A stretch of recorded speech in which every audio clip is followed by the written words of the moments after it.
Well, I guess we just might as well go ahead and get started. Here we've got the Anderson County Maverick. We loaded a lot of those, as you're going to see. This is just pictures that I'm going to run through right quick here. This is our website. The website's down right now. I don't know if we'll ever get it back up, but it's C7A Caribou Association. The C7A Caribou was built by de Havilland in Canada. It was built originally for the Army. In 1967, in January 1, the Air Force took the fixed-wing aircraft, which is the Caribou, from the Army.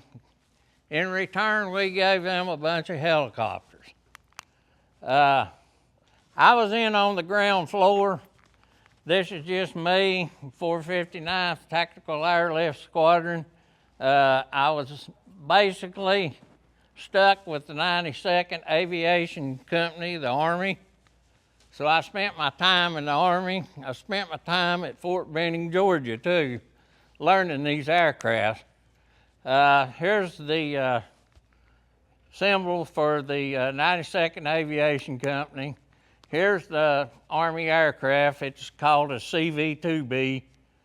Going on, this is me back when I had some hair. I don't have any anymore. But anyway, just a picture of me. This is a picture of me. I've been on guard duty. Look at the mud, how high it came up on my boots and pants. You wouldn't believe the mud. It's all red clay mud. When the monsoon comes, there's nothing but water everywhere. And it's pretty nasty. I just come in from guard duty that night. It's in the morning. I got my buddy get silly pictures there. We act a little silly every once in a while. Here's you one. Okay, let's trade seats and I'll face the wall. This is because we never did want anybody behind us. We always had our buddy covering your six, as you call it.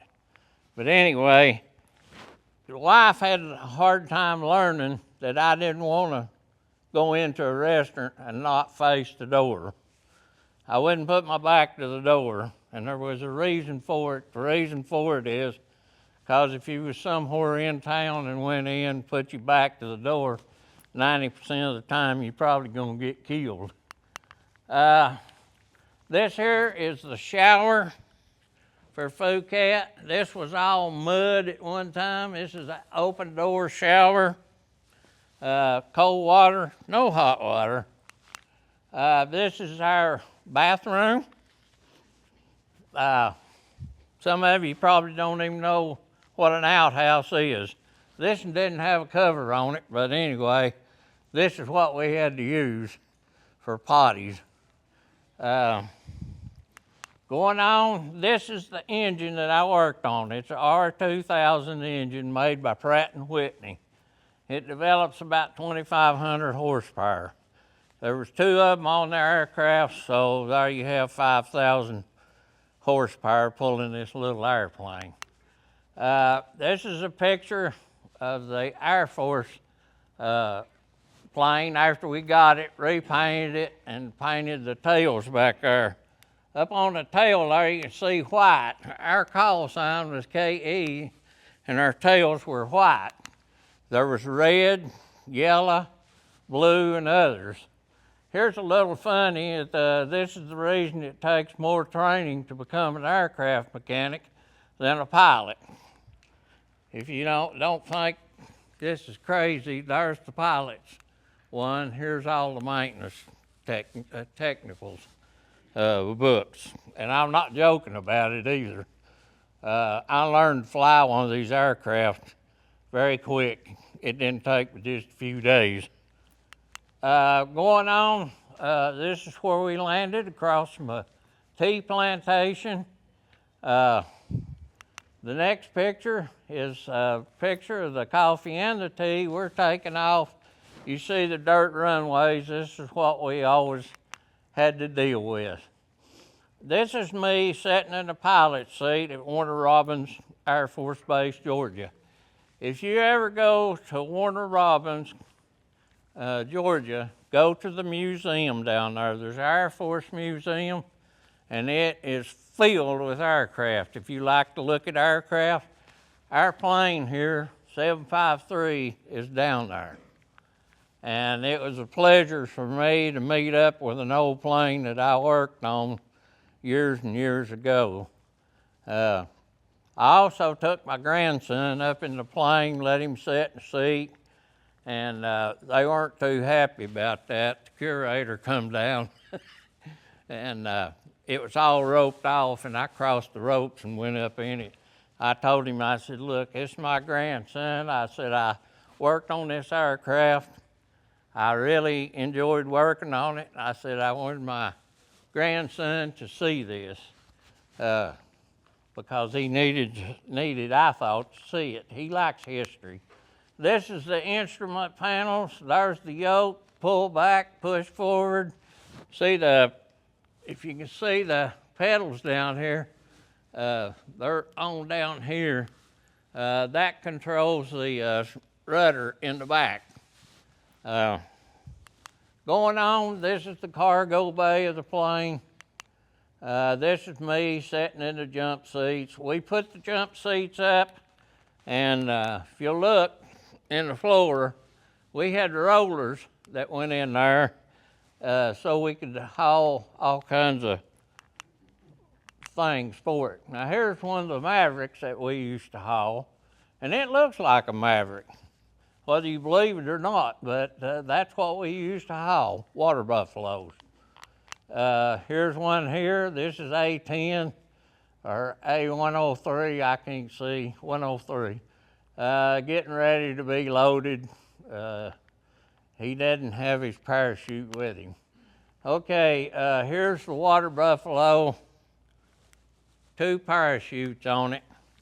We pushed them out of the plane sometimes out the back when we didn't have a place we could land, and they floated down to the ground. Here's a pig. Pigs are crazy. They go to squealing as soon as they hit the outdoor air, and I was told that they die before they hit the ground of a heart attack. I don't know that that's so, but anyway, I pushed a bunch of them out. Okay, this is an elephant. We even hauled elephants. They give him a shot to calm him down, and then they covered him up with the cargo net and put him on a skid, and they loaded him in the airplane with forklifts. See the forklifts there, the chain up on it? Going on, this is just one of the elephants that we had delivered. You see he's chained down here. They used him to work to clear the forest. He pushed over trees, pulled up stumps. They used them all the time up in the highlands for this one purpose, and we delivered quite a few of them up to them. This is a monkey. There was a lot of monkeys over there. I was out on outside the perimeter doing some checks outside the perimeter, me and 6 more guys. But anyway, we came into this tree. This tree is called a betel nut tree. What it is, it's a narcotic that the people chew. They're nuts about that big around. Put them in your mouth and you go to chewing them, they turn red and you get all that narcotic effect from them. Stuff runs down their cheeks, both sides. They don't care, they just slobber it everywhere. These monkeys had got up in this tree and they had been chewing the betel nut. Well, they were falling one right after another, and you generally catch themselves before they hit the ground. But anyway, it was a funny sight to see these monkeys with all the red mouths and chewing the betel nut and acting silly. This is a Montagard village. They've tried to gather up some rice. Here's rice there, and there's some down in here. If you can see there, this is what happens when the NVA attacked the village. They burnt the village and tried to destroy all their food.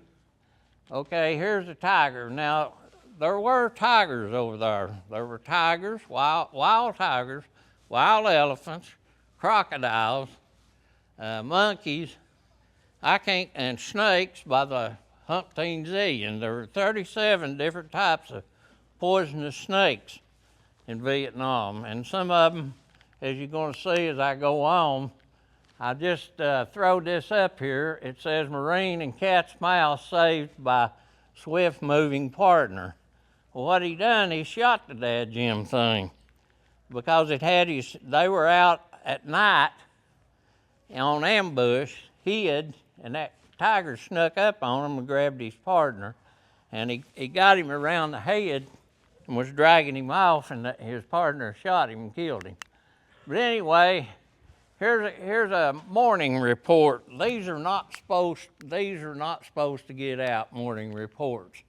But today was a significant event. During the early hours of the 11th of April, '69, sniper engaged one MVA, which is North Vietnam Viet Cong tiger, wearing yellow and black stripes and carrying no weapon.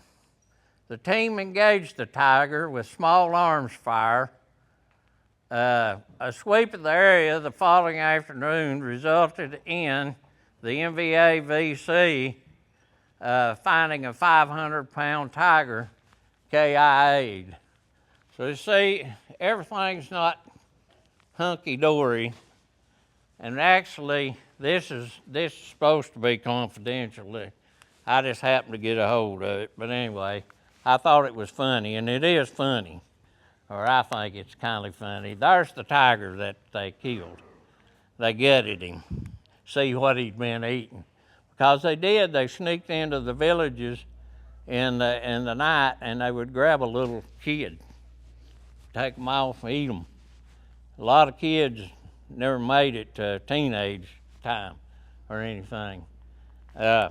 Going on, this is the pit viper, called a one step to get bit by this thing, and you might make one step, you might make two, that'll be it, you'll be dead. If you want to see one, they got them over to Knoxville Zoo. They've got one that I know of. This is a picture from Way when it was under siege and they were doing all the fighting up there. I flew in there up at Way to recover an aircraft that had went down. It had a bad magneto. Well, they called back to where I was at and told me to get a magneto and take it up there and fix it. So I went and done a lot of field work during Vietnam. That was my job. The guy that I was stationed with at Da Nang was 40 years old and had a family. Well, I was 19 years old, still wasn't dry behind my ears yet. Had no fear of anything, just like all of you. And it didn't bother me to get on an airplane, go out and into the boonies and recover aircraft. But anyway, I went away and put a magneto on the aircraft. Well, it's got a mag drop that is supposed to come into tolerance with. It just barely made tolerance. The pilot went to fussing at me, said, "You're going to have to do something." So I took it back off, and there was a ratchet on the bottom where you could ratchet to get more mag drop out of it. Well, I ratcheted her to the full length that it would go, stuck it back in. He ran it up again, and it wasn't much better than what it was. Brand new mag. They come bad sometimes. But anyway, he wasn't happy with it. So I told him, I said, "Well, I tell you what I'll do." I said, "I'm going to get my combat equipment here." I said, "I'm going over here and find me a place to stay for the night." I said, "I suggest you go find you a place." And the co-pilot and the crew chief. Well, I said, "If you don't want to do that, then we'll fly out of here on this aircraft." Him hauled around there and fussed. And I told him, I said, "You got one or two choices. Find you a place to sleep or we'll fly it out." Well, it really wasn't going to hurt anything by flying it out. So he finally agreed to fly it. We flew it out, took it home, and I put another mag on it. But here's a body count. This is all that they were wanting to see or hear about in the United States back then. All the big dignitaries and government officials, all they wanted was to fill their pockets, and they filled them full, let me not kid you. They didn't, I hate to say they didn't like us, but they gave us no support, hardly whatsoever. We were just a bunch of guys that when we came home, we got no support from anybody in the United States. Matter of fact, I got spit on, rocks and bottles thrown at me, called baby killer, and everything else. But most of these people that you see laying here dead are young people. Here's an aircraft that had landed in a Special Forces camp. Everything we went to was dirt runway or mud runway. This is another picture of the street fighting in Way, which was one of the biggest battles that they fought to acclaim the Citadel, which is a university of Vietnam. Here's a tank. I don't know if this picture's been doctored or what, but right here's a Party. Unbelievable. 13,000 miles from Tennessee, and there's a Party on the tank. Well, if you look here, here's another one with a Party. I don't know if that was a makeup or what it was, but anyway, we'll go on with it. That need to turn in their Chromebooks, please bring your Chromebook, charger, and your sign-out sheet. Thank you.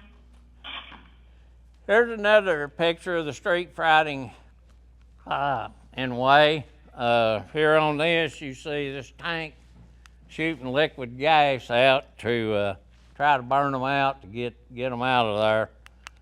It was street to street, hand to hand combat. This is Da Nang after Tet in 1968. We lost about probably $12 billion worth of aircraft. They throwed the rockets in this place and they wiped out everything you can think of. You can see all the debris on the tarmac there where these aircraft were parked, and they hit, I don't know how many aircraft they hit. They destroyed hundreds.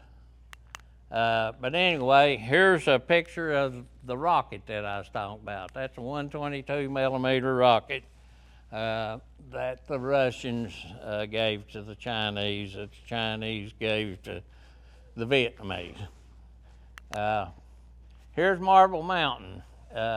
When they were shooting rockets off of this mountain into Da Nang. If you go on, this is just a picture in the heavy grass here, which is called elephant grass. Elephant grass will actually cut your clothes plumb off of you. It's razor sharp on the edge. If you ever go to Florida and go out in the swamps, that swamp grass is about the same stuff. It'll honestly cut a gash in you plumb to the bone if you're not very, very careful about it. Here's some Viet Cong prisoners. One of them's old, one of them's not very old. These prisoners were kids. I mean, I'm talking these kids ain't as tall as you all are. And they was out carrying weapons and guns. This is a picture of the Ho Chi Minh Trail that I got from Life magazine. I got it and just let you see what these people and how they moved their equipment from North Vietnam all the way down into the South. Here's an F-4C crash. Now this happened on December 25th, 1967. This was our living quarters, our huts that we lived in, and these are all my buddies here that worked on the aircrafts, flight line and everything else, and some of the officers were there too. This aircraft skidded down the runway because he didn't have no landing gear. He'd been shot up so bad, and he just kept sliding. Finally, he got to the end of the runway where we were at, he went through all of our barracks and he tore everything we had up. Here's a picture of it after it crashed and burnt. One of our Major Marty Hillman, I know Marty, he lives out in Oregon, good friend of mine. He got up and cut the pilot and saved him out of this aircraft. He cut his straps loose and got him out himself while it was burning. Here's just another picture of how bad it burned up. And here's a picture of our hooch before it got tore down. It wasn't much of a place. We had some bunks there to sleep in. Most of the time we didn't.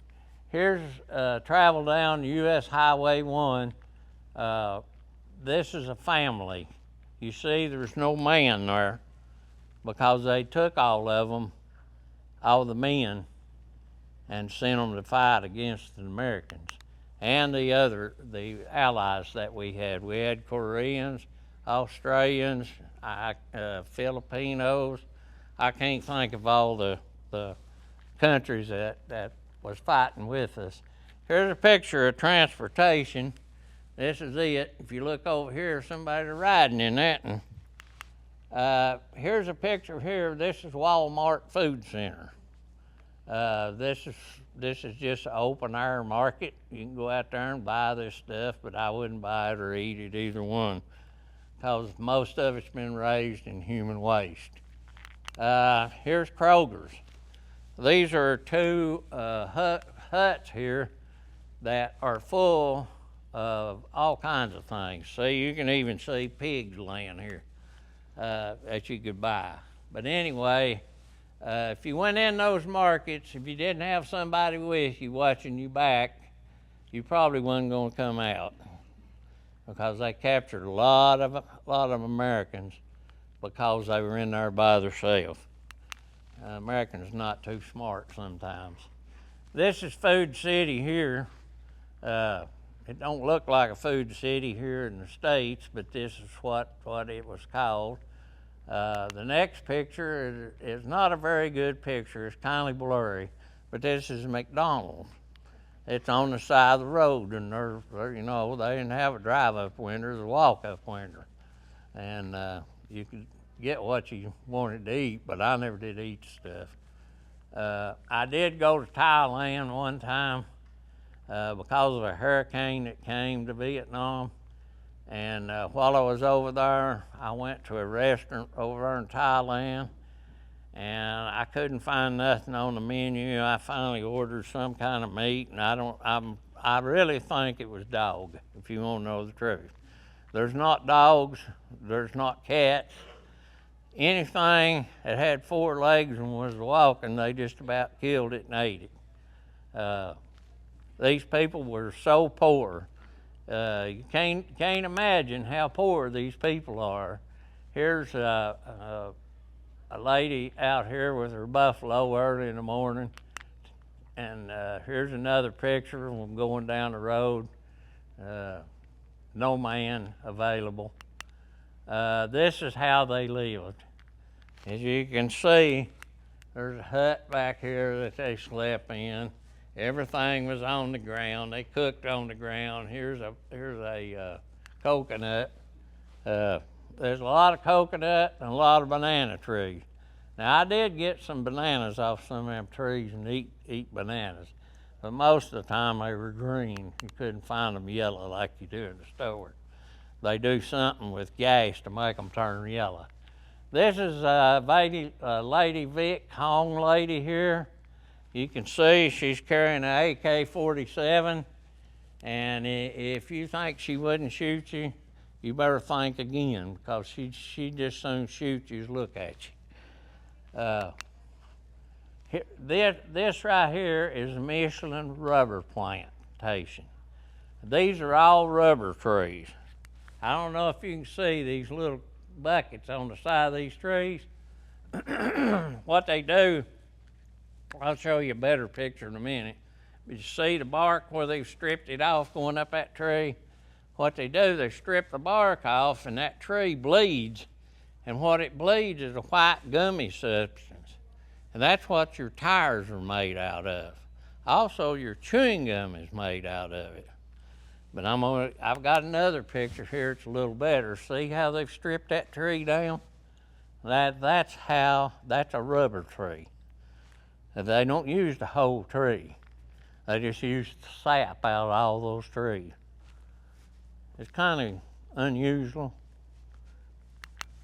Here is a deuce and a half that hit a landmine going out of camp there. Knocked his hood off. There's his hood. Here's a mud in the monsoon. Did you think you've seen a lot of mud right here? You ain't seen nothing yet. Here is the operations tents that I put up when I first got there in early 66, in November and December of 66 into January 67. We had these operation tents up. But those sidewalks there, I built every one of them.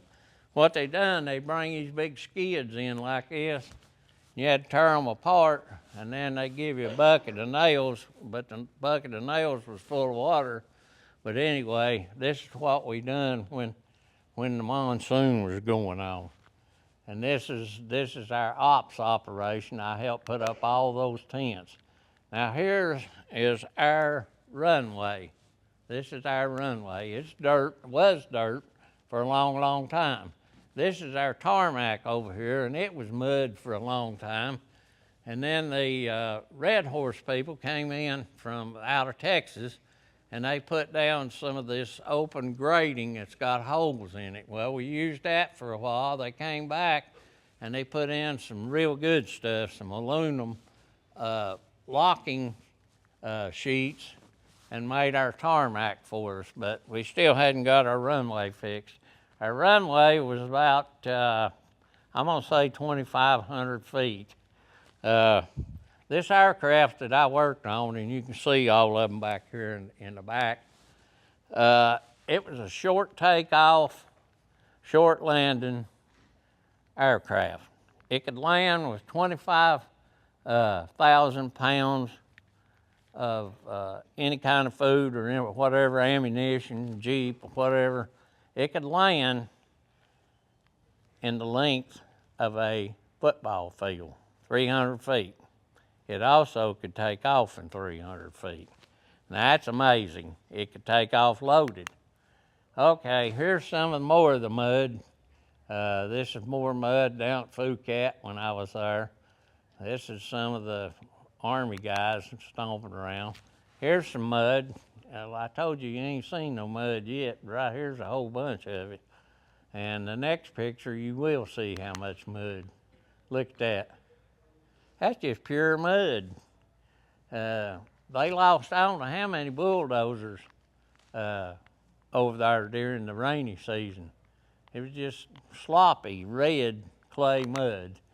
Okay, here we got a daisy cutter bomb. These things weigh about 15,000 pounds. They put them in the back of a C-130, and they pushed them out the back with parachutes on them. And what they made it for was when they could detonate it about 10, 15 foot off the ground when they needed to.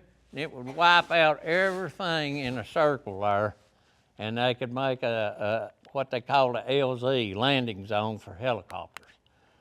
This is just another picture of it before they loaded it. And like I said, 15,000 pounds. That's what it does when it hits, when they set it off above the ground. And that's what it looks like after they've set it off. And that's a big circle. I mean, I can't tell you exactly the length and width of it, but it's a big circle. Okay, here's a bridge that I crossed many a time on the Han River in Da Nang. This is the old bridge that they had. I'm gonna show you now what your moms and dads and my tax money went for. This is the new bridge they built. We're still pouring money into Vietnam to rebuild it. We have poured money in there ever since we left 50 years ago, 55 or 6 years ago. This is the Dragon Bridge, they call it now. It's really, really nice. This is the Dragon. They've got natural gas hooked up to it, and they light it at night, and it blows out fire. There's a picture of the end of it. Look at the difference in the all paved now. I will tell you this. As far as the U.S. government, they're still having to pay to have that country fixed up because we destroyed so much of it. But there's a thing called Agent Orange that was made by Dow Chemical. They sprayed that stuff all over that country. I got soaking wet with it a couple of times, and I have medical problems because of it.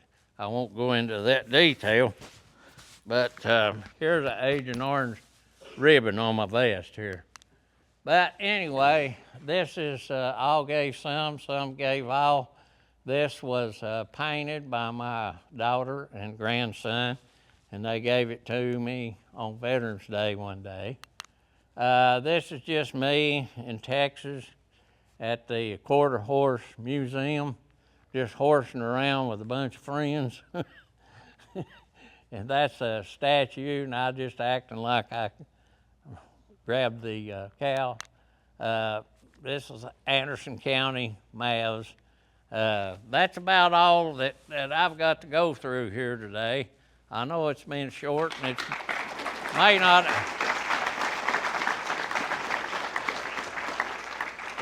have been real sweet, but you can come up and look at this stuff. But I would like to get somebody who in here weighs about 135 pounds.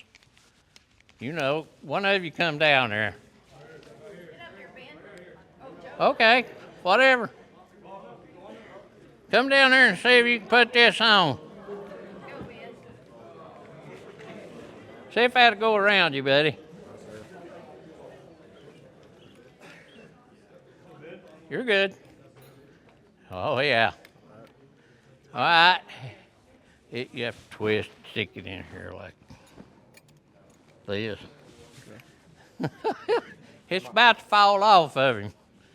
Yeah, my waist ain't that big. Okay. If y'all have any questions, you can raise your hand and he'll call on you. Yeah.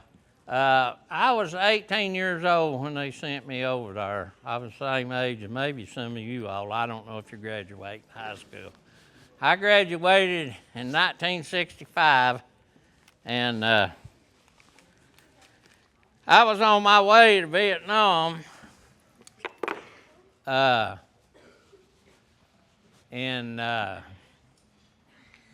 I was on my way back in early of '66. And I went to Fort Benning, Georgia. From Fort Benning, I went to Quin Yon, which I told you about, the Army.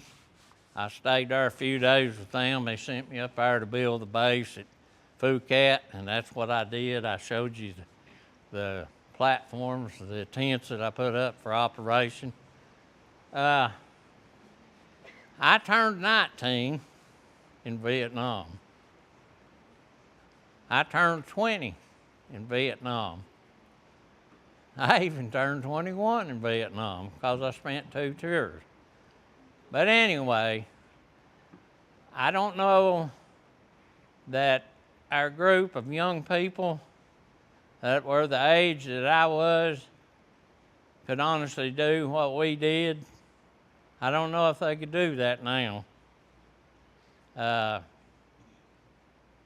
We went over as kids, and within 3 days we were grown men. I mean, you either growed up or got killed. I mean, it's just one or two things. You either learned how or forgot it. You're dead. But anyway, I just want you to understand one or two more things. Does anybody know what holiday's coming up? Okay? Huh? Memorial Day. Yes, sir. Memorial Day is coming up. Before you clap, is anybody in here to tell me what Memorial Day is? I don't see no hands. Remembering the people we lost. Well, that's what it's for. A lot of people get Veterans Day and Memorial Day mixed up. Veterans Day is November the 11th. Memorial Day is when we go honor all the people that have given their life. So you can go to McDonald's, Burger King, wherever you want to go, here to school, that you can enjoy all the freedoms that you have here right now. And that's what Memorial Day is about. Now, don't forget what it is. It's to honor the people that are dead and passed and gone on that fought for our country. It's not a Veterans Day, but it is a Veterans Day. Most of these people that died are now dead veterans. But Veterans Day is to honor veterans like me, November the 11th. I'm not dead yet, but I ain't got too many feet out of the grave. But if you want to know how old I am, I'm 78.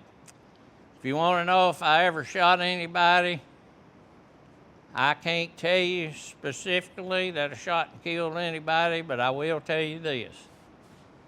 When we were in the trenches and they would attack us, my job was to fire straight in front of me, come this way, go back this way.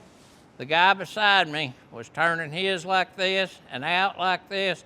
So each one of us had covering fire for each and every one of us. Now, I've seen people drop, but I can't swear I killed them. So, as far as I'm concerned, I never killed anybody. I just can't say. But anyway, that is probably one of the questions that most kids won't ask. Anybody got any questions?